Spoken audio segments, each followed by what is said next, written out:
Pamela Weintraub, the author of a new book called Cure Unknown, Inside the Lyme Epidemic. Her entire family wound up getting Lyme disease. Kris Newby joins us as well. She's one of the producers of a new film called Under Our Skin. She and her husband also contracted Lyme disease.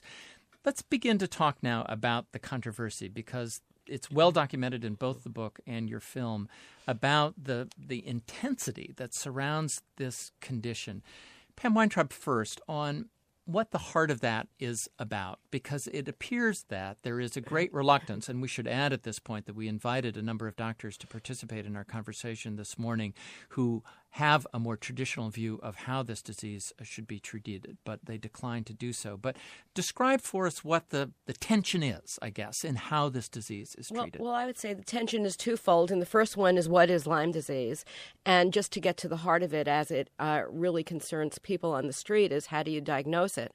And the Infectious Diseases Society of America, or IDSA, has a very restrictive view of what it is. They view early Lyme disease as the rash. If you don't get the rash, they want you to get one of a few very blatant, measurable signs of Lyme disease. For example, the flu that Kris described, that she had, the symptoms my family had at first wouldn't qualify. You need to have grossly swollen knees, or blatantly inflamed meninges, or a nerve so damaged that damage can be detected on an electromyogram. If you can document that damage, then you need to pass a very specific blood test that looks for a pattern of antibody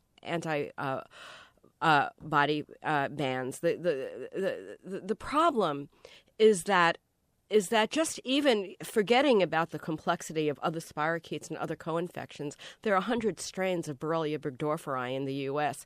Each one has got a different antibody pattern. There are scientists now at Stony Brook who are looking at that complexity and trying to find another, much more specific test. But meanwhile, the conventional people are saying that you only have Lyme disease if you pass their circumscribed test. And the other issue has to do with persistence. Does the spirochete survive the standard antibiotic treatment? So the first problem is too narrow, Kris Newby, a definition of what the disease is. And so unless you sort of can be checked off on a particular diagnostic test, you don't get treatment? Right. And IDSA is pretty draconian in the objective signs. And, medicine is more of an art than a science. And you need to look at the total patient and the patterns of the disease and make a decision. And one of the problems with the IDSA guidelines is by the time you pass the hurdle of the 2-tiered test, you're 3 to 4 months into the disease, and you can no longer be cured by 2 weeks of antibiotics in most cases, especially if co-infections are involved. So why the reluctance? Why the reluctance by the organization you referred to, the Infectious Disease Society of America, to be so cautious, I guess, in their response to the disease? Well, that was a central question for me because it's unintuitive. If you have a group of researchers that make money off a disease, why would they be saying it's easy to treat, easy to cure? Because when you look at conflicts of interest in medicine, mostly you find that, they've been getting money from the big pharmaceuticals to push a certain drug. And in this case, IDS is saying, you only need 2 to 4 weeks of antibiotics and then you're good to go. Well, what I realized when I started following the money trail is the money in Lyme isn't in the cure, which is 2 weeks of very inexpensive off-patent antibiotics. The money is in the development of a vaccine for big pharma that you can charge a patient every year. Anyone who goes outside in the summer is at risk of getting Lyme, any age, and you can charge them for a vaccine every year. So early on, the effort went into the vaccine and not the cure. And what happened was they developed the vaccine before they totally understood the mechanism of infection for the disease. And the vaccine wasn't particularly effective. And they ended up defining the disease for the benefit of the vaccine and not the treatment. But that would implies the sort of conspiratorial view and of physicians, Pam Weintraub, doesn't it? That these physicians care more about developing a vaccine than they do about treating a patient. I prefer not to go down the path of conspiracy theories, and I would simply say that money itself flows in a certain direction, just like gravity, sort of works, and that if there are grants and monies flowing to support a certain research direction, and if your lab is constantly getting monies for that point of view, that it may just be natural to go in that direction. And I think that these conflicts of interest, which have been very well defined by the Attorney General Blumenthal of Connecticut, are systemic and institutional. It's not a question of these people going in a room and saying, let's cook up a plan. It's just the way. It's easy to see how this evolved without.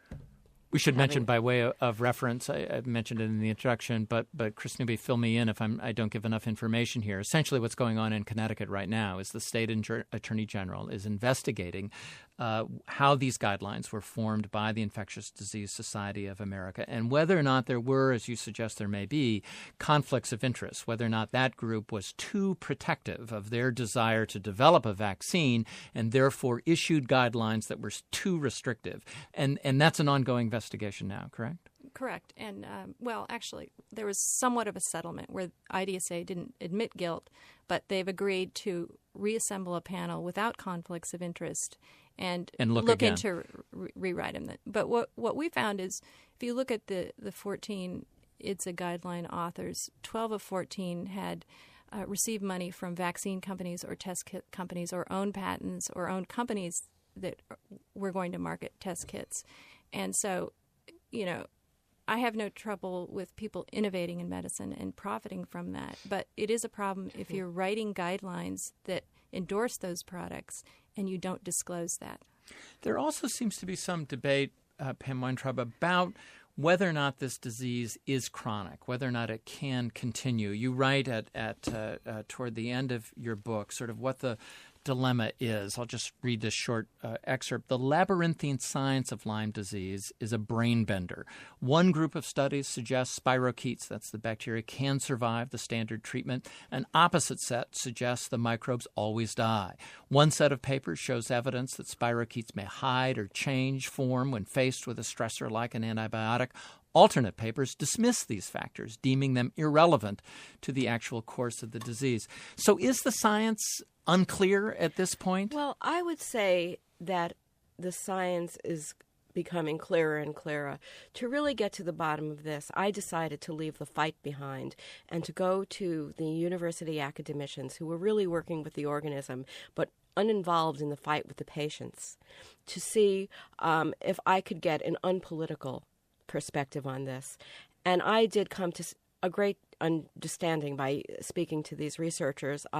The finding from, there's a Dr. Stephen Barthold at UC Davis who worked at Yale previously for 25 years, who's done tremendous work and has found that the spirochetes after treatment become dormant and live in a quiescent form, generally inside the collagen of the tissue, and that they then after a certain time can be transmitted back to other organisms, and they can convert back to he's working on this, but finding that likely they can convert back into living motile spirochetes, and this probably explains a lot of the persistence that's going on and why patients keep remitting and relapsing and why antibiotics can't cure them, because these spirochetes are just not multiplying fast enough to take in the antibiotics. So I think that science is slowly coming up with answers, but we're going to have to we're going to have to turn our backs on the fight and look at the science in order to get to the bottom of this. And is there a growing consensus then that the idea of taking 2 weeks of antibiotics and you're good to go, that's now dated, Kris Newby, and that the idea of a longer course of antibiotics and that you may need to return to that from time to time over the course of your lifetime, is that becoming the new view of how this disease is treated? No, frustratingly enough. I just think that when the new IDSA guidelines were published, they took on the force of law, and insurance companies have found it convenient to stick with that 4 weeks because they don't want to pay for longer courses.